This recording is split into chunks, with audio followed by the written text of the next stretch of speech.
Hello guys and welcome back. Today I have a very instructive loss for you, and if you don't watch the whole video, I hope that you will just learn the 3 rules. I'll probably have them timestamped because these are very important, and this is probably one of my most instructive losses. So let's just get right into the video. This was played at a tournament, and this was the last round of that tournament. If I would have won, I would have split $160 with the other person who got a perfect score. So up to this point I had a perfect score.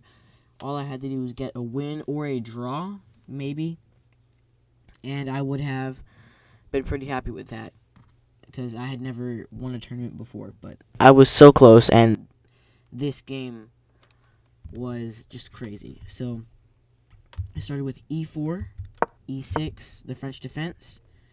And something that I find very interesting is right here, my opponent took like 5 minutes to make this move, which surprised me because we have an hour on the clock. But we just go into the French, the advance, variation, and of course just normal stuff, queen b6.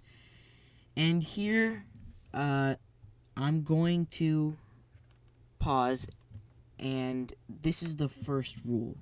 The first rule is to stop inventing openings. So for here I'm thinking a little bit, and usually I play my Milner Berry with knight f3, and then we go into this line.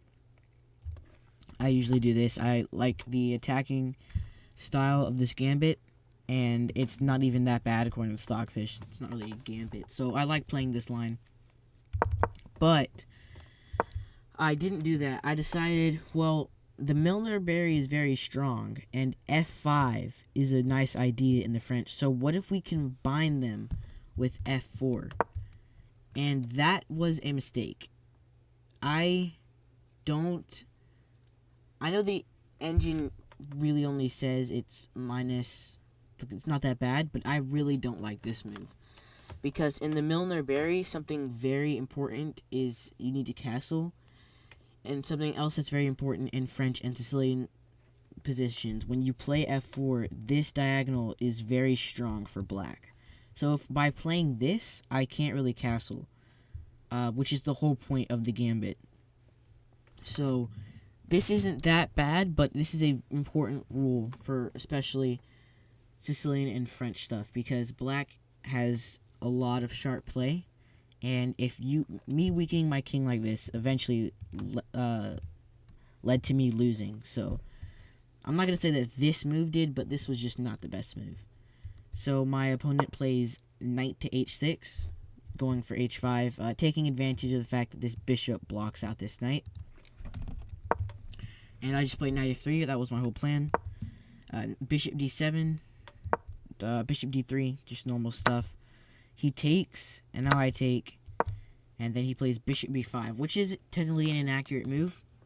I sit here for a while, and I'm thinking, and I should also note that I'm up at around 20 minutes on the clock.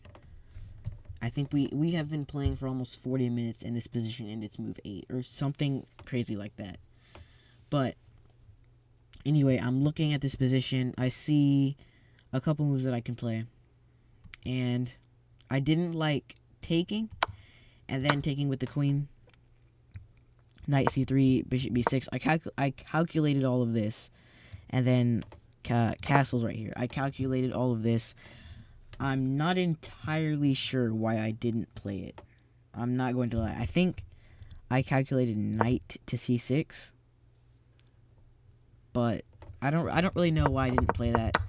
Instead, I just decided it was better to castle first, which is fine, but I really think I should have been taking. But he doesn't take. He plays knight c6, and then now I take, for reasons I'm still not entirely sure. He takes back, knight c3, the same variation, but we just castled. And then I play queen to d3, which is apparently not the best. Stockfish says king h1 is the best move because of what I said about this diagonal being weak. And then eventually it wants knight e2. Wow, it wants knight e2 and then g4. That's a very interesting plan. The other options that it gives are knight e2 now, and but that's pretty much it. And then a3. So obviously a normal French move, but I didn't play any of that, and instead I just went with queen d3. I thought this was more active. I'm gonna play f5. So yeah, I calculated knight to f5, which was played in the game, and then I was really debating whether or not I should go g4 here or not. But I didn't go g4 here because I was like, oh, he's going to take here with the f-pawn, and then I can't take back because he'll take back with the queen, and then we have to trade queens, and then I'm just down a pawn. And in the French, that's literally losing, so I can't do that. And then if I try to pin, then he'll give this check, and then when I take, he gives this fork, so I can't do that. So I can't play g4 now. So then I played the move that I played in the game, which I'm not going to show you, but yet. But the engine says knight takes d5, pawn takes d5, and then queen takes f5, which looks really nice. If you take here, then this is just even. Apparently, this is just dead even. So the engine really likes queen d8 more, and then just going back to c3, and then knight takes d4. Yeah, I'm never playing this in game, so I'm not really mad about finding this. Or I'm never finding this in game. If I would have found that, I probably would have played it because I thought I was losing. I wasn't losing. I thought this was a very tense position, and I thought it was on a knife's edge, which it is actually on a knife's edge. Unless, of course, I played knight takes d5. But I didn't, and I played bishop e3, which brings us to the second rule, which is to always look for forward moves of your opponent. Now, if you asked me if I asked you what was wrong with this move, most people probably would not be able to tell me that I'm losing a rook here. I'm losing a rook after knight to b4, queen to d2, or e2. It doesn't really matter. I already wrote queen to e2. Knight takes e3 check, queen takes, and now knight c2. And then after queen f2, I take, and then I'll just take. He takes, and I'll take back. And I'm just down in exchange. And it would be good if I could attack him, but I can't because he'll castle queenside and he's completely safe. There's nothing I can do. I can just resign here. So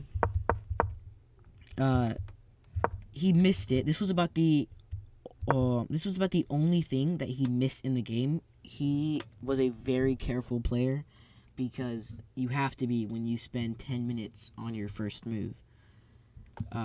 So at this point in the game, the time is around. I still have an hour, definitely, I think. And the game next to us, they're both still over an hour. And they're on, like, move 30. And we're still on move 13.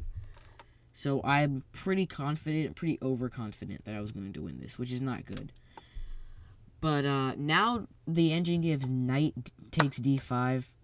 It's much stronger here because if you take queen takes f5, and now this pawn is defended twice, so you have to take this pawn, but now your king is looking really not good. Queen g4, and I'm going to play f5.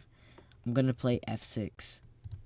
You can't castle to defend the pawn because that walks straight into f5, and you're just losing completely. Because if you play this, now bishop h6, and you have to give up. You have to go here, and then e6, and then you just lose the rook. So, I still missed that, and now I'm pretty mad. And then I blunder with g4. This is my whole plan from playing bishop e3, was to be able to play g4. He took my bishop, missing the tactic. I took back, and then he played g6, stopping f5, kind of. I played f5. Anyway, takes. He long castles, a move that I did not see, I guess. I'm not really sure why. It's a pretty obvious move in this position. So I'm very frustrated, and now I'm thinking I'm definitely losing. I should have offered him a draw, but I was looking at the score sheet, and I was like, I'm only on move 20. He's not going to accept a draw. And I can't remember if USCF chess rules say that it has to be 20 moves or 25 or whatever. But basically, mentally, I'm almost done. So I just play f6, and then he plays bishop b4. And that brings us to the third rule, which is to attack the correct side of the board. Now, if I gave this position to 90% of players, most of them probably would go something like this, maybe this. These are all moves that I'm thinking because I'm trying to attack the king, because I'm very aggressive because I'm trying to get a win. But if we look at our pawn structure and our pawn chain is pointing that way.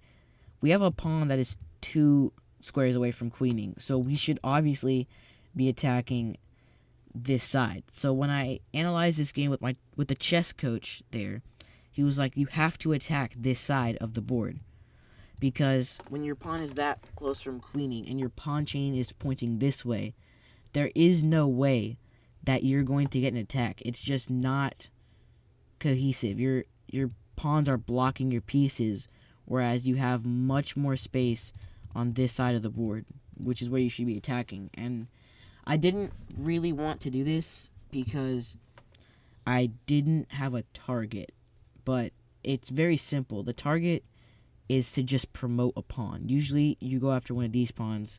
The move here, the engine gives, is king h1, which is really not that hard to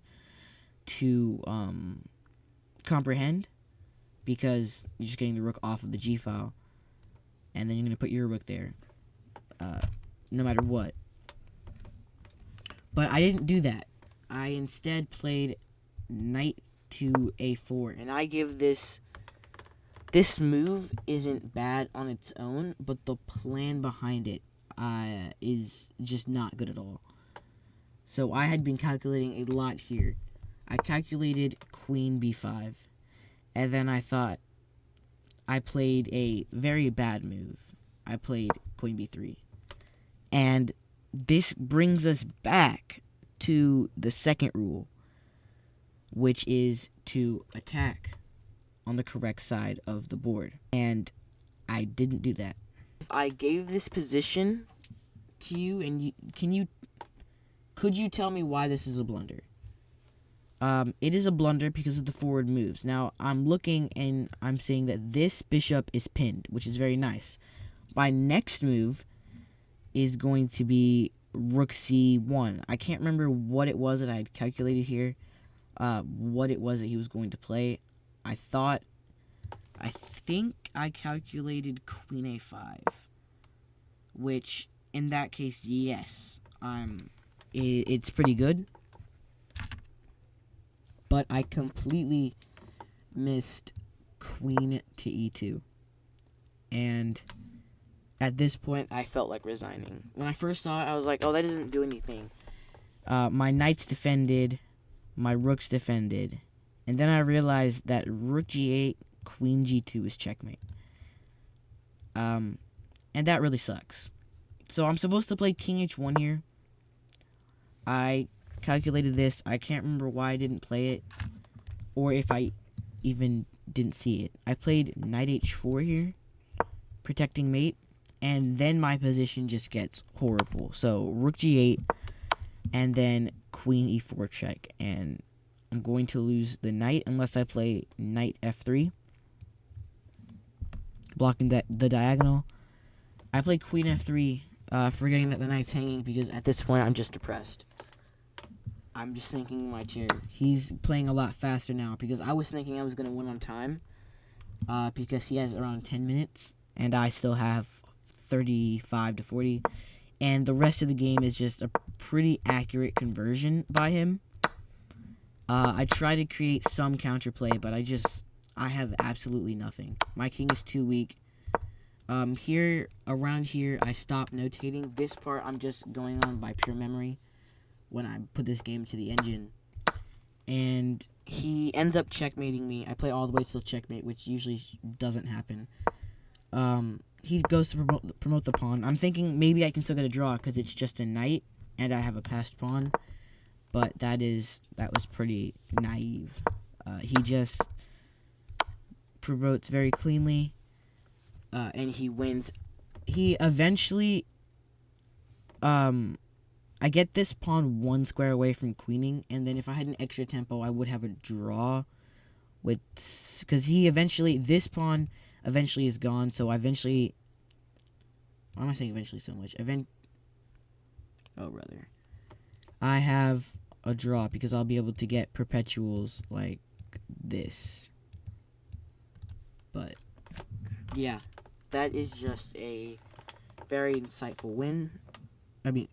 Win for him, loss for me, and I hope you guys are still watching because I have probably the worst retention rate of all time, and half of you guys aren't even staying till 1 minute. So if you are still here, you don't really have an excuse now. You have to subscribe. You obviously like watching my content, and I have 19 subscribers, so please make it 20. I'm trying to beat my friends. That's really cringe, but seriously, I just need subscribers. And I'll see you guys next time.